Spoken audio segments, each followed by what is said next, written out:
Every time I post a video about jihad, several Muslims and some non-Muslims send me messages saying, "David, why are you judging an entire religion by the actions of a few people?"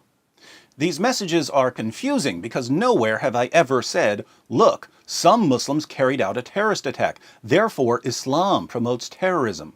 Instead, I go through Islam's most trusted sources, showing that Muhammad's teachings promote jihad.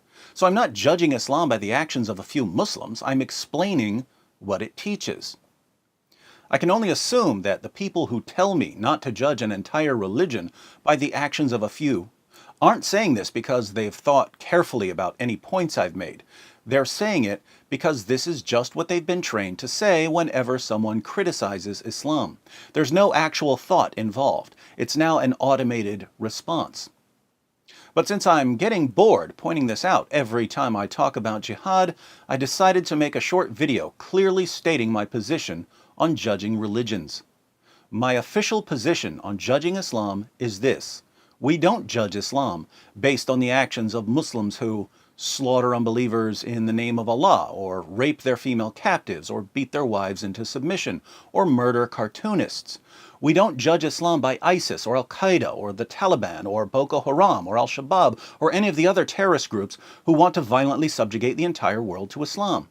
Instead, we judge Islam based on the teachings and example of Muhammad, a man who A. was convinced at one point that he was demon-possessed, B. tried repeatedly to commit suicide, C. admittedly delivered revelations from the devil, D. complained that he was a victim of a magic spell that gave him delusional thoughts and false beliefs, E. supported his religion by robbing people, F. started a war with Mecca when he had a chance to live in peace in Medina, G. had people assassinated for criticizing his religion, H. beheaded hundreds of Jews for trying to defend themselves once they realized he was eliminating them, I. ordered his followers to execute anyone who leaves his religion, J. commanded his followers to violently subjugate the entire world, K. tortured people for money, L. bought, sold, owned, and traded black African slaves, M. called Ethiopians raisin heads and claimed that Satan looks like a black man, N. had sex with a 9-year-old girl, O. had at least 9 wives at one time even though his own revelations only allowed 4, P. married the wife of his own adopted son after causing the divorce by lusting after her, Q. had sex with his slave girls, R. broke the promise he made to his wives that he would stop having sex with his slave girls after he got caught with a slave girl in the bed of his wife Hafsa, S. allowed his followers to rape their female captives, T. took the most beautiful captives back to his own tent, U. told his followers they could beat their wives into submission, V. declared that women are stupid and that their testimony is unreliable, W. promoted idolatrous pagan practices like kissing the black stone and bowing down to the Kaaba, X. repeated stories based on forgeries and passed them off as revelations from God, Y. portrayed God as deceptive and Jesus as a complete failure, and Z. has kept more people from knowing the true God than any other false prophet in history. So, if we judge Islam by Muhammad, what can we conclude? Worst religion ever.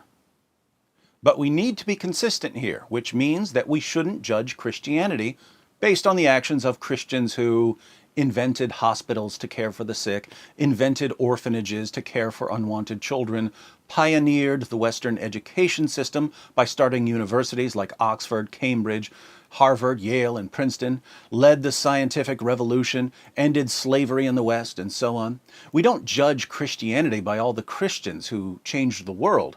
We judge Christianity by the teachings and example of Jesus, who A. created the universe, B. sustains the universe in existence, C. laid aside his glory so that he could enter creation as a human being to suffer for our sake, D. as to his human nature was born of a virgin, E. fulfilled dozens of Old Testament prophecies, F. miraculously fed thousands of people on more than one occasion, G. walked on water, H. could calm storms by speaking, I. healed the sick, J. cleansed the lepers, K. cast out demons, L. raised the dead, M. made the lame walk, N. gave sight to the blind, O. gave hearing to the deaf, P gave hope to the oppressed. Q confronted and rebuked their oppressors. R broke down the barriers that kept people divided by race, class, and gender.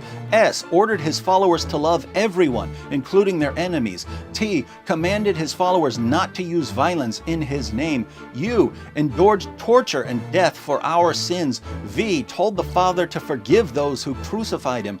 W rose from the dead. X gives us his righteousness so that we can know God. Y intercedes with the Father on our behalf. And Z will eventually judge the entire world. So, if we judge Christianity by Jesus, what can we conclude? Best message ever. To all the Muslims who sent me messages pointing out that we shouldn't judge Islam by the actions of Muslims, thank you for the comments. I agree with you completely. We don't judge religions by their adherents. We judge religions by their central figures and teachings. But now that we've judged Islam and Christianity by the teachings and example of Muhammad and Jesus, respectively, how's that working out for you?